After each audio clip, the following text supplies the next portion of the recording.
Hello, everyone, and welcome back to another episode of The Push with Nick and KP. We are here to do the Monday Night Raw recap, which took place in Birmingham, Alabama. And fresh off the heels of Evolution Saturday Night Main Event, we have a ton to get into because we are now less than 3 weeks away from SummerSlam. It truly is crazy how quick we go from one to another, but comparatively speaking, a 3 week build is more than we've been getting. So, yeah, Raw waste little time to get the picture started for SummerSlam. So, without further ado, let's go ahead and get into all the action. We kick off the show with our new women's world champion, Naomi. She tells everyone that they never saw any of this coming, and it's true, I didn't. That they didn't feel the glow, but they certainly feel her presence now.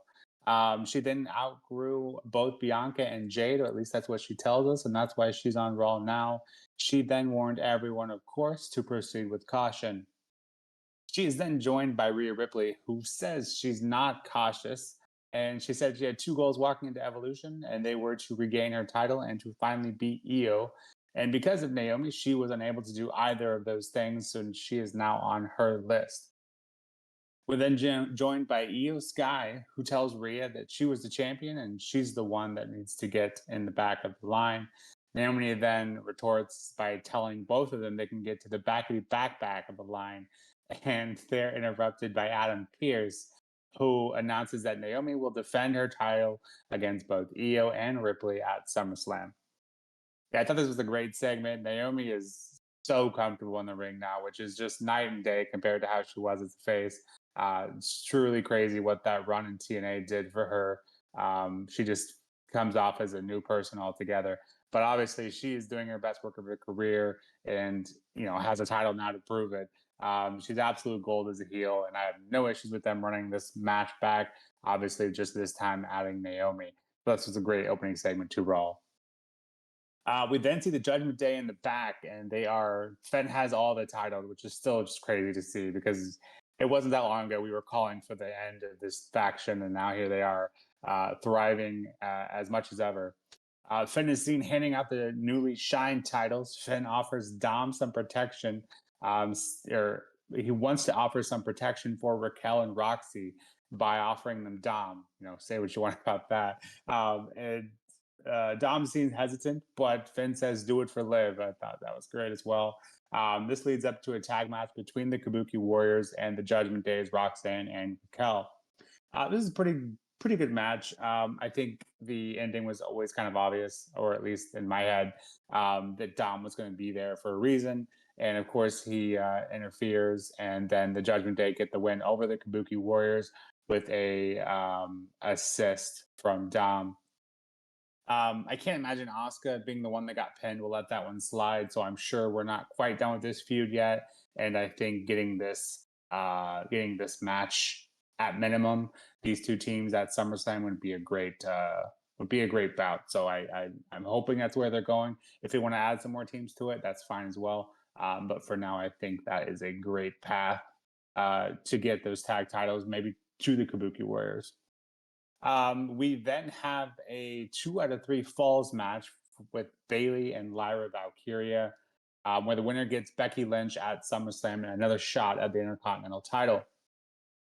And these women just continued the momentum they had built at Evolution, and we get a couple of things here. Both the continuation of that momentum, but also the necessity for the roll-ups lasting Evolution. To the first 2 out of 3 falls in the match are both roll-ups by each woman. But the absolute chemistry these women have with each other is truly incredible. This was a PLE level match in my opinion, and we didn't deserve this on an episode of Raw, but we got it anyways. Lyra continues to earn our respect, and with matches like these, and every time she's coming out and putting on a match like this. Granted, Bayley is doing the same, but we all kind of know that from Bayley. But continuing to grow as Lyra Valkyria, and at this point, she's demanding our respect. And for Lyra to get the win here, it's just an incredible match, and I don't know what else I can say about it. But Lyra getting the win here to get that rematch at Becky with Becky at SummerSlam. That should be a great contest. Very much looking forward to that. And then the Becky attire colors could not have been coincidental based on her comments over the weekend. But yeah, very much looking forward to that one. We then get Chelsea Green versus Nikki Bella. It's been a while for Nikki Bella, and I think it's easy to look good in a battle royal, but it's another thing to look good in a 1v1 contest. Although I think it is a true testament to Chelsea Green and the trust that the company has in her, regardless of where she is on the card. For her to be put in with Nikki Bella, I think is telling her, hey, you got this. But yeah, I thought Nikki looked pretty good here, except for the ending. Couldn't quite get Chelsea after that rack attack. If that's going to be an issue, I don't think Chelsea is, close to the biggest women on the roster. So if that is going to be an issue, maybe Nikki needs to find a new finisher, or if this was just a case of maybe not 100% ring ready yet, that's fine as well. But yeah, that being said, outside of that, I thought it was a pretty good contest. Obviously, the Secret Hervis got involved here, and after the match, tried to yet again attack Nikki, but then is saved by La Primera, Stephanie Vaquer. So perhaps we're getting some sort of tag action here for SummerSlam. We'll have to wait and see. But maybe considering the finish, maybe that is best for Nikki Bella. Again, I don't want to be too critical. Outside of the finish, I thought she looked pretty good. KP, lots of women's action here to start off Raw. What were your thoughts on everything here? The triple threat rematch, 2 out of 3 falls, and then the tag match as well as Chelsea Green versus Nikki Bella. Yeah, Evolution continues to show its effects here at the start of Raw. Yeah, loads of women's segments here to kick things off, and yeah, especially the starting one with Naomi, Io, and Rhea. I think it just makes sense. It's logical, right? We had obviously a really good match between Rhea Ripley and Io Sky, interfered by Naomi, who cashed in a contract and won the title. Sort of like a bit of like a heist in her own right. Yeah, I think when it comes to looking forward to SummerSlam, I mean, this is the logical next step, right? You put them all in the ring together, and you see which one can legitimately come out when the stakes are all on the line, and then nothing can change. So yeah, I think it was a good segment, needed to happen, and we got like a clear image now of where we're headed into SummerSlam. That triple threat looks really appealing, so definitely excited for that. And then obviously the winner of that one probably going to go on to clash in Paris and take on Stephanie Vaquer. So yeah, there are some exciting prospects surrounding this women's world title match, and yeah, definitely keen for it for sure. It was a great start to the show. The women's tag match was fine. Yeah, this was just continuing this ever ongoing Judgment Day situation. Kabuki Warriors being the ones that have obviously been interfering in their business quite often recently. Just the next step of their little feud together as well. I think Judgment Day winning is good. Like, I'm liking the consistent wins now with Judgment Day, sort of like tallying them up and just winning after winning after winning, which I think is what they need to be doing. We've seen so many times over the years the women's tag team titles, the champions not really getting that like massive showcase that they need. Whether that's been whoever has been holding the titles, like, it doesn't really matter. There have been a couple of teams maybe I can think of that have been an exception to that. But I think Judgment Day, they need to have that sort of momentum keep on building here. So just they can be at the top of the division, they can just keep a helm over it, and I think that's going to be the strongest thing going forward for sure. But no, this match was nice. Dom being involved there, lots of crowd, reception for him and stuff, whether it was good or bad, indifferent, whatever. He's always one to get the loudest pops, and yeah, I think it was just a nice match. There wasn't anything too special about it, but it was good for what it needed to be done. Bayley and Lyra was great. The first 2 falls were good. Like, I'm not going to say they're anything special, but the last fall was incredible. It was a really, really good third fall in this 2 out of 3 falls matchup. Obviously with Lyra getting the victory in the end and booking her spot at SummerSlam against Becky Lynch. Obviously that's, there's a lot of history going on there. That's quite heated. So as for what happens with Bayley now, I'm not entirely sure. Don't know what's next for her. Whether she's going to leave this be as it is, I don't know. I'm not convinced she will, but I don't know. It seems that Lyra, has officially, booked her spot past Bayley. So yeah, it'll be quite interesting to see if we really are done with Bailey in this story now. But yeah, Becky with the color choice of her tie was fantastic. Loved that.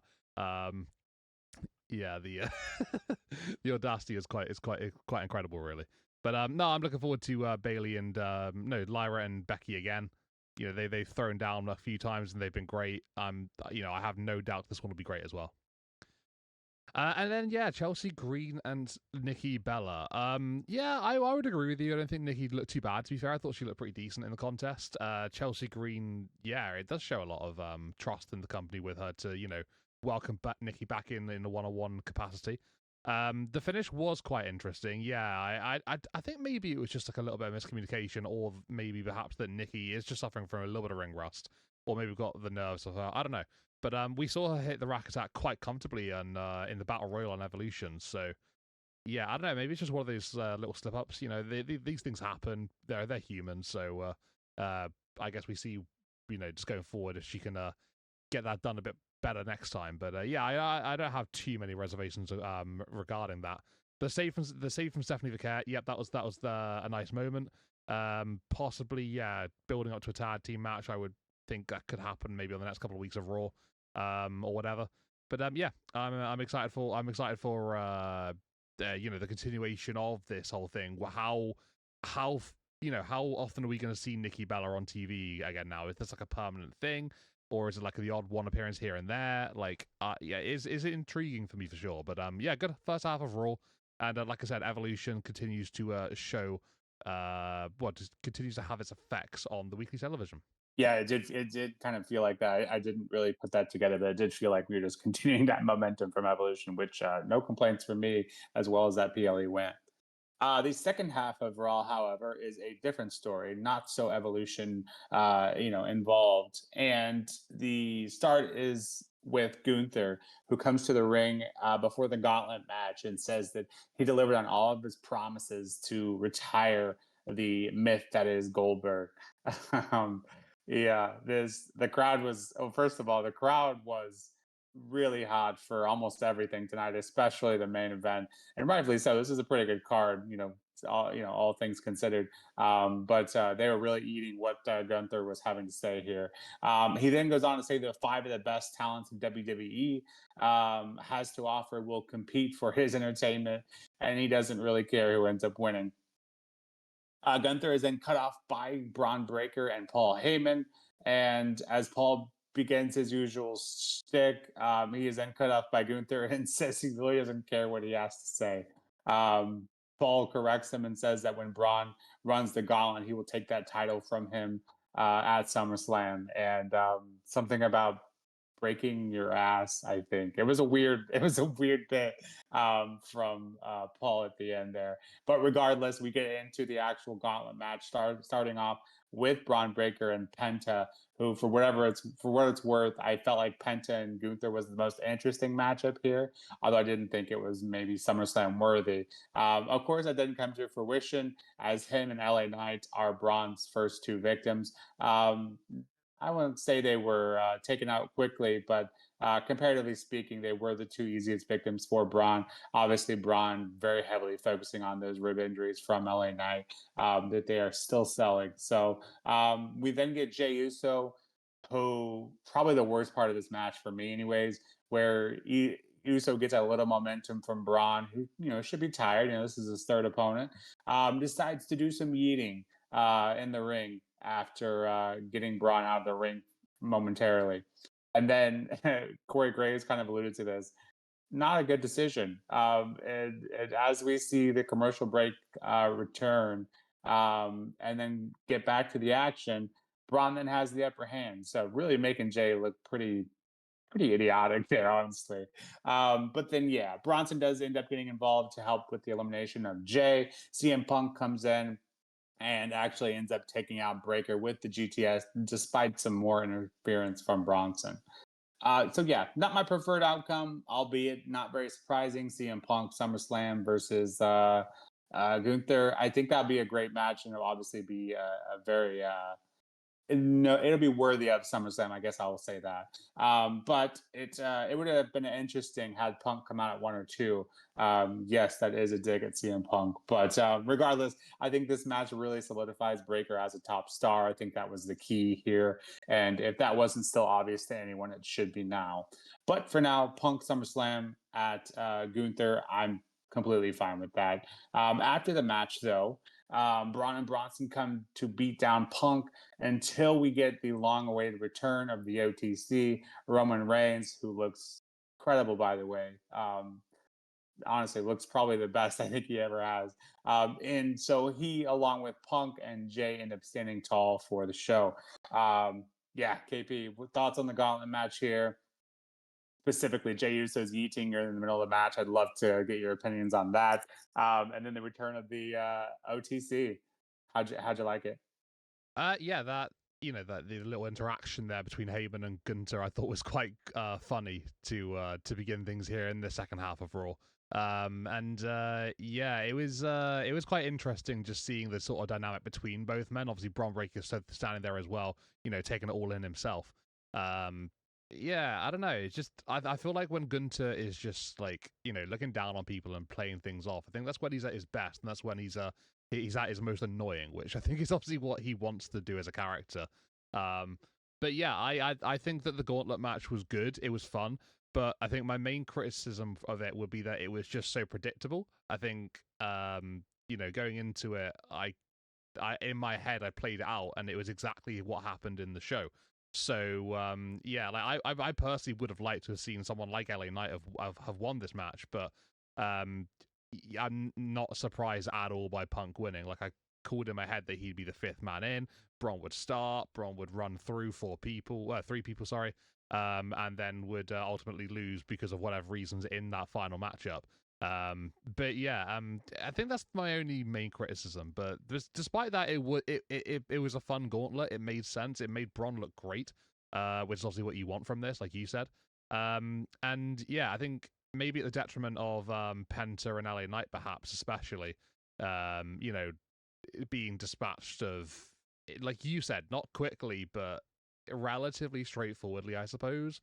Um, but yeah, it's a shame for those two. But Jey Uso, obviously, uh, to be fair, Bronson Reed played a huge part in his elimination, so I guess you could maybe vouch for that. And then Punk coming in and capitalizing before Roman Reigns comes on down to save Punk and Jay. That was quite interesting for sure as well. But yeah, I mean, it's great to have the OTC back.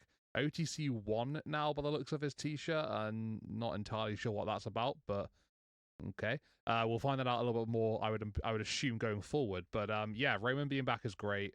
He got a massive pop as well, and yeah, the crowd were absolutely loving it. They were singing his name and they were loud for him, and yeah, it was good. It was good to hear. It was get some big respect towards him for sure. But yeah, in terms of Raw, I think this was a good episode. It wasn't like a like an all timer or anything, but it was good. Like the women showed up and showed out at the start, and that carried on through until the halfway point. And then obviously the guys took over then with that big gauntlet, and yeah, I thought it was fun. Maybe the only thing I'll say about Raw is that we didn't see a lot of other segments, and that's what happens when you have a gauntlet that lasts, near enough like a third of the show, whatever.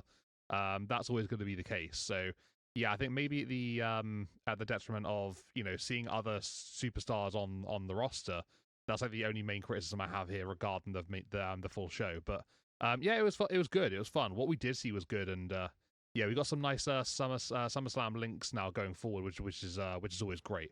But yeah, in terms of my overall rating for the show, I'd probably give this one a 7.5 out of 10. Like I say, I liked it, but I think I would have personally have liked to have seen like more people involved in the show. There are a lot of people who didn't really get a chance to be seen at all.